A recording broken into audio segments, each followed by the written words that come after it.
Hello, I'm Ryan Hill, and this is the EDL 851 case study. A good teacher turns bad, stress at home, causes problems at school. In this case study, we have a third year principal in a school of seasoned professional teachers who have been together for 8 years. The principal noticed late in the spring semester that one of the best teachers is having trouble in their personal life and has tended to be short and argumentative with other staff, but no incidents were documented the rest of the year.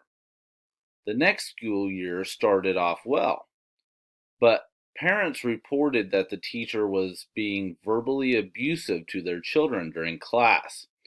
They screamed at children who made mistakes, was late arriving to school several days each week, and refused to hold parent teacher conferences.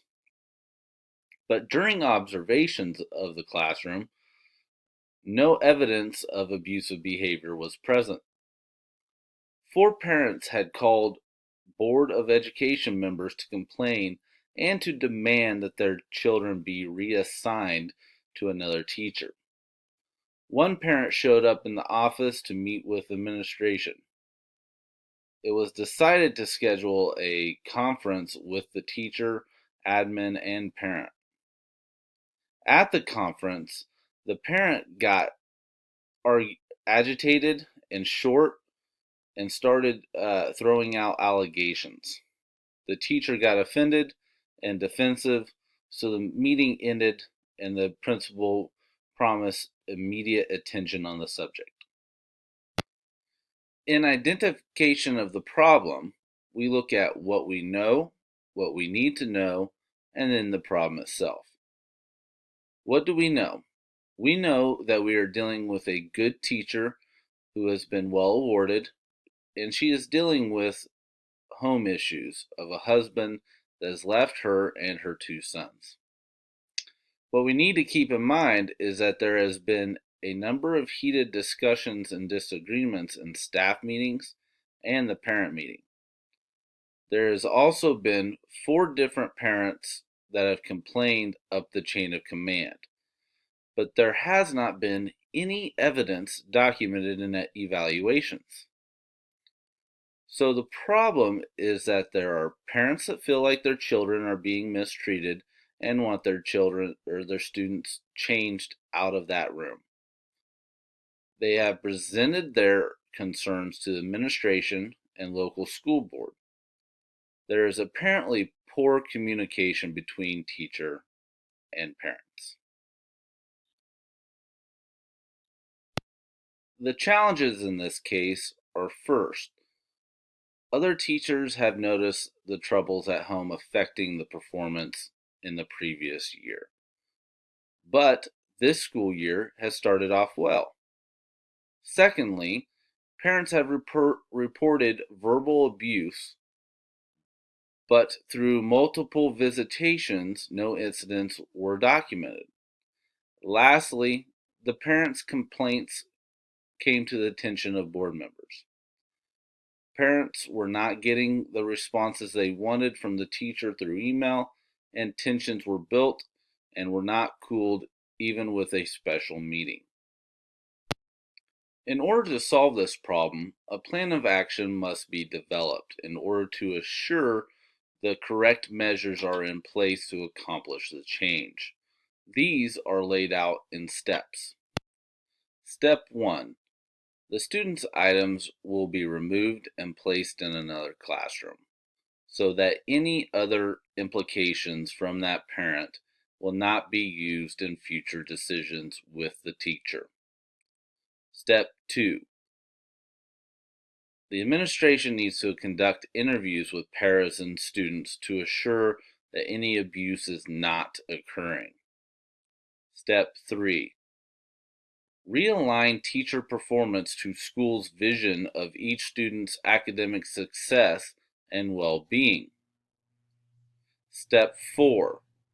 Implement Dr. Randy Sprick's 3-to-1 ratio to communication plan in both classroom and home communication. This plan assures that any communication consists of 3 positive interactions to 1 negative. With this ratio, it would be difficult for anyone to have a negative feeling in the overall communications. Step 5. Conduct school-wide walkthroughs to ensure that the vision and practices are in place. In this section, we will look at how resolution to the problem will promote the success of all students. Being a new administrator to an established staff will mean that a realignment of school vision for an effective classroom management will assure the safe learning environment for all students. A better communication plan for effective communication for both students and parents must be developed. In order to assure implementation, a connection of professional development to teacher evaluations must be established. The debrief section will allow meaning to the analysis of the case. First concern was the well-being of the teacher. She was going through a tough time and now has to raise her kids alone. So summertime work was excused. Being empathetic to the teacher is necessary because of the difficulties of the classroom. But student well-being is crucial. Assessing current classroom management techniques as a whole is needed. Movement of the student is necessary, and the teacher needs to know that these complaints cannot continue. But the change will create unsureness of how the other parents will react now that the student got removed. The reflection process will allow evidence that the academic success and personal well-being of every student is being enhanced through instructional capacity. Realigning the school's vision and purpose will promote the academic success of every student, while tying professional development and evaluations will assure that the personal well-being of every student is being enhanced by instructional capacity. Thank you very much for watching my presentation on this case study, and I really appreciate everybody in the EDL 851 for such a great class, and I've enjoyed and learned a lot in this class, and it's been a great summer. Thank you very much again.